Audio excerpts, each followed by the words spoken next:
What's up, everybody? My name is Quezada. I am 25 years old. I've been playing drums for 17 years now.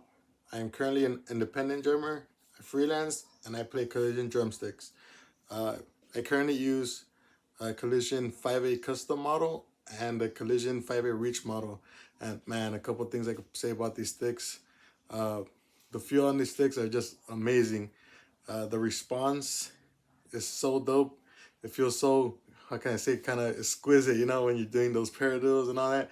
They just feel really nice in your hands, and no matter how sweaty your palms get, they just won't slip out of your hand. The grip on them are just amazing. Another thing, the durability on them, they're so dope. I am a very heavy hitter, so I go through the sticks really easily, but with Collision, they have proven to step up to that challenge. And man, these sticks have been a big part of my gigs. Ever since I started using them, I just completely fell in love. This next video you guys are gonna see is a drum cover. I'm going to be playing over Rex Orange County's Sunflower, dope jam, and especially when I'm playing on with my Collision drumsticks.